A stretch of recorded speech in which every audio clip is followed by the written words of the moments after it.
was really, I'd like one of these.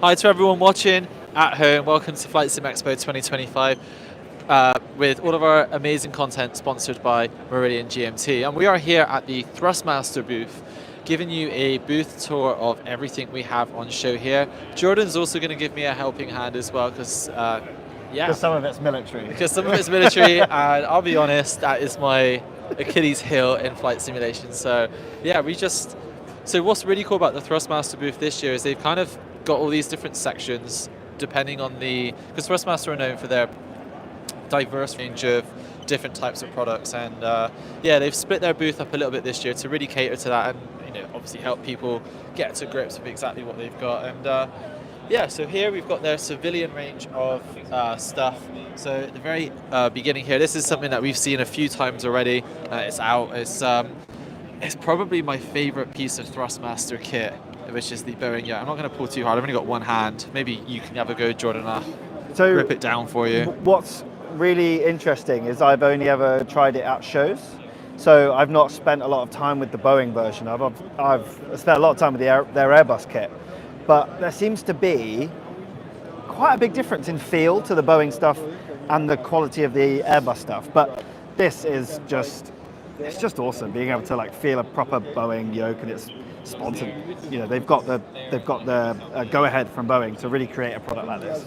And I forget how many features this the yoke has. You've got 2 trigger buttons on each hand, X and Y, A and B, additional, and then you've got 2 hat switches. One's clicking and one is smooth, which I find it's just a nice touch. They don't have to be both the same. Yeah. And then you got the throttles. The throttles as well. I've always felt these, and I felt, that sensation of that power. Yeah. These really, because there's so much movement on these throttles. Yeah. It's just really, it's so satisfying to do that. And then obviously you've got the autopilot triggers on the side here. You've got the flap leather.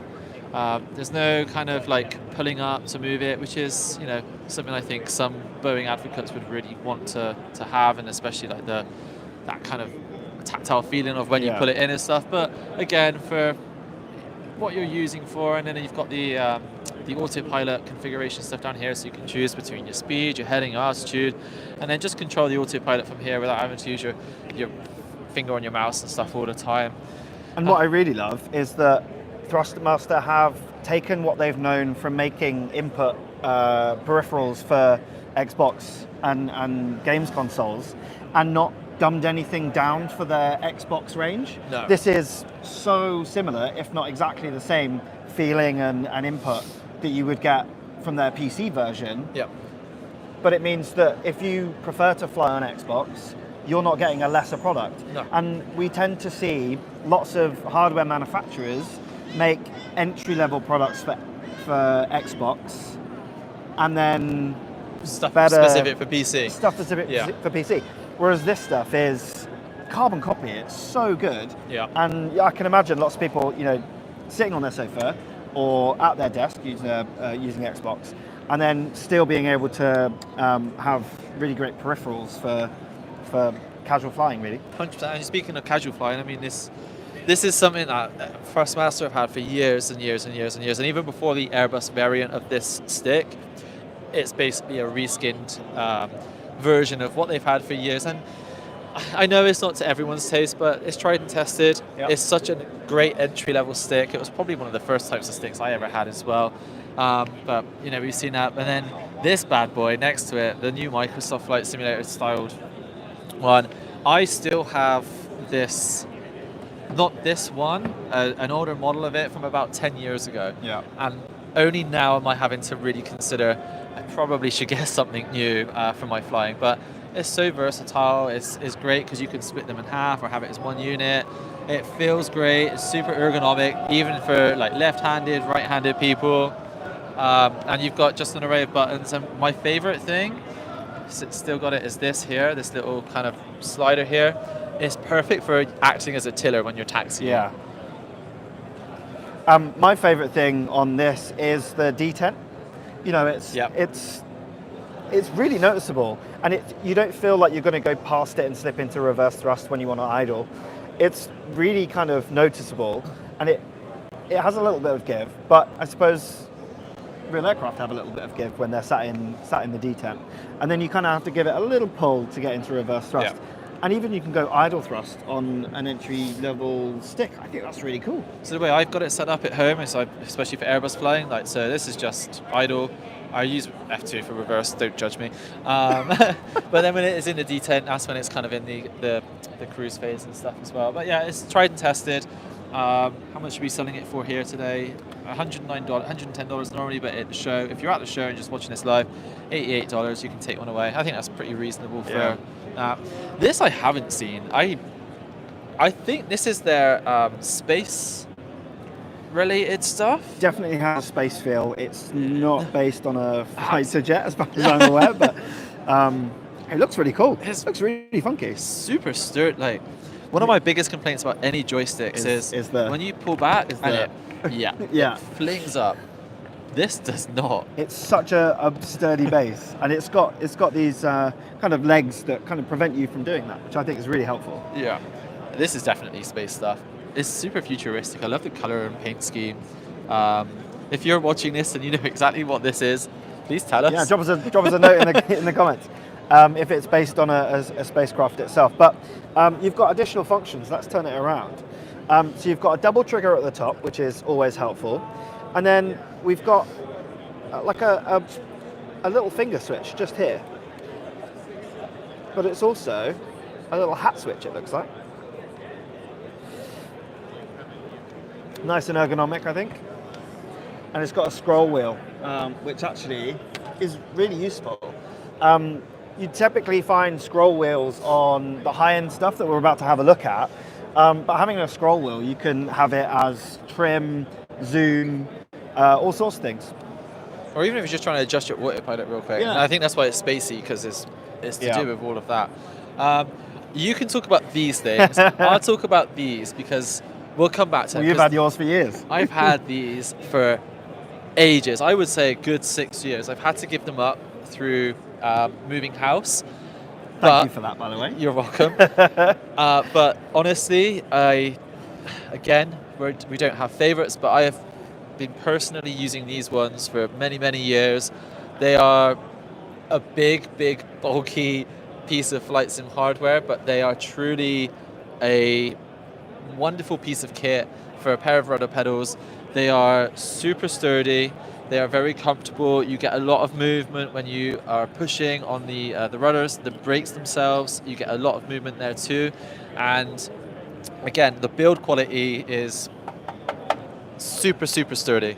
One thing I like about them is actually their space on your floor is super small. Yeah. It doesn't take up a lot of space. Yes, it's very tall and quite wide, but it doesn't take a lot of space up beneath your desk. My old rudder pedals, I had to, when I'm flying, I get my rudder pedals out and I put them in place. When I'm not flying, I have to move them away. With these ones, they kind of just sit under my desk and they're kind of out of the way, which I really like that. And like you said, the build quality, they're full metal. Yeah. It feels like you're operating something really substantial. And when you combine it with like their Boeing stuff as well, you are getting a very immersive experience, let me tell you. But you can talk about all the Air Force stuff. So this is the throttle from their Viper TQS. It's based upon the F-16. My favorite feature of this is a chaff flare button. So if you're flying this, you just bash the chaff flare if you're kind of getting a bit heated in your seat and you've got missiles chasing you. It's really accessible. You don't have to be, you could be full idle and you'll still smash it. I think it's a really great function. They are a little bit bulky on the seat, on your desk, but they're not very tall. So a lot of the throttle panels that you see, they tend to be either, quite tall and quite bulky. The unit is a little bit high, but your hand sits within it, so it's really lovely. My second favorite feature is to get into the idle position or engine off. You lift the whole handle and pull back. You kind of have to get your little finger on here to allow you to go into engine off and get past the gate. But you move it there into idle, Then you've got another a second gate at the top, which is full power without afterburner. You then click it again and go full afterburner. Wow. It really feels like you're operating a proper jet. Have a go on that.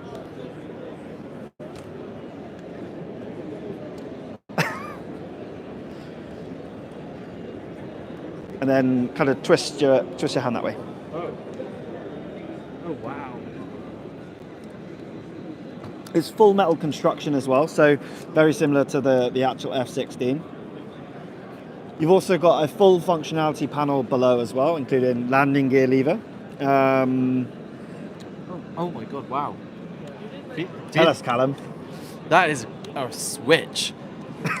I don't know how to describe it, but there's a lot of oomph in those switches, and the clicking sound is, oh my god, Let's get some ASMR going.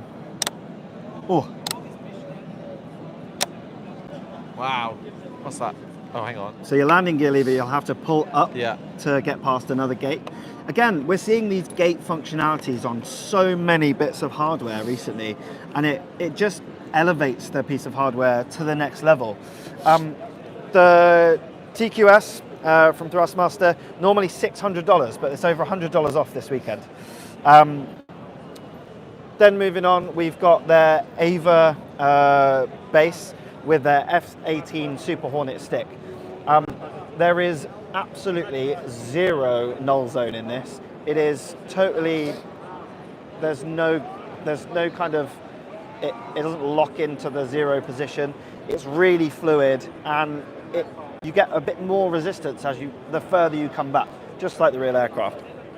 Full metal design, really sturdy stuff. The base is quite large. The actual stick is just this part. But again, like Callum was saying, it's very frustrating when you pull a stick and then the whole thing comes up. So this kind of stops and prevents that. It's also mountable as well. You've got a push and pull wheel at the top. You've got a hat switch and then another hat switch here as well. This is a button and a pressure. It's almost like a hat switch, but it's not. You can move it as a cursor around some of your systems. And then if we turn it around, you've got pinky switch, trigger switch, and another switch under there as well. So plenty of functionality on their newest stick. Obviously it's replacing the kind of the Warthog era, which I don't imagine is any younger than 10 years old at least. So it's a real step up for Thrustmaster. And I think it feels fantastic. Really bulky, it's metal construction, really made to last. Let's head around this. So that's all the products we've seen on that display. We spent about 15 minutes just talking about them. Let's see what else they have here at the booth. So as we were saying earlier, they got the Boeing yoke set up here as well, hooked up to a couple of Xboxes. So again, just demonstrating that whether you're a PC or whether you're Xbox, this type of stuff will just work. I love also the table mounts that they've got as well. Just, you know, desk clutter is a real thing. It's something that I think a lot of people struggle with. So having those mounts where you can just adjust the height, which you can just see where the difference in height is between the Airbus stick is and also the Boeing throttle sections are, just gives that extra element of comfortability. And again, you can see if you look underneath the desk here, just how the TPR pedals are positioned. You don't need a wall in order to stop them from moving because they're so sturdy, and once they've got a good grip to not move, it's great. Exactly. So Thrustmaster are known for not just their flight stuff. Obviously, they've got their racing stuff as well. So they've got a couple of racing sims here at a FlightSimExpo. But look, it doesn't matter what type of expo you're at. People are still queuing up, trying to try something else. And it's really cool to see that even though this is a flight sim dedicated show, racing still has very much a place here today. In fact, we've got a competition going on for lap times, which is awesome. There is no chance in hell I'm going to have a go because... No, I've seen your driving, but I might give it a go. And just speaking of kind of all the racing stuff, they have a nice little selection of the racing stuff on here as well. I am in no way going to start talking about any of this stuff, but again, oh, this must be a space. Oh no, this is to do with Farm Sim. Farm Sim. Interesting. So any Clarkson's Farm fans out there, I'm sure you'll be able to tell us exactly what all of these buttons do. I'm not sure Jeremy Clarkson will be able to, but it looks fantastic. And again, it's kind of got that Thrustmaster look to it. Very typical of what Thrustmaster kick out. So Absolutely. We're going to keep on moving around here. So we've got the Ava Super Hornet flight stick happening on here as well. Do you want to say a few words to the camera about what you've got on display here? Absolutely. This here, it's a full-scale F-16 Viper. We got the throttle here. It's 1-to-1 scale. A lot of buttons from the F-16 as well. We got the full stick here with the Ava base, which is Thrustmaster's latest and greatest stick and throttle. Stick base. It's modular in design. It's got a magnetic bottom. You can fit it on a table and it'll stick pretty good. And these rudder pedals here, pretty heavy. They won't move. No. I have a set at home and I love them. Well, he has my set now, but yeah, they're great. Awesome. Have you had a good time at the booth and lots of people interested? Absolutely. I've been teaching a lot of people how to fight with the F-16. It's a pretty intuitive set. I basically learned how to dogfight in just a couple minutes. Nice. Excellent. Awesome. Well, anything you want to add? no, I mean, it's always nice to see Thrustmaster at the shows, and they always bring really great stuff. Awesome. Thank you so much. Cheers. Absolutely. See you. See you. So yeah, it is definitely space stuff. Yeah. And you need two of them. Yeah, I'm pretty good at racing, talking about racing stuff, pretty good about combat stuff. The one thing is my Achilles heel is the space stuff. I really have no idea. That looks like it takes a lot of hand-eye coordination. Yeah. But yeah, I think that pretty much wraps up the Thrustmaster booth tour. Obviously, we spent a lot of time over on that bit, but plenty of stuff going on here at Thrustmaster, and yeah, plenty more to see here at FlightSimExpo 2025. So stay tuned at FS Elite.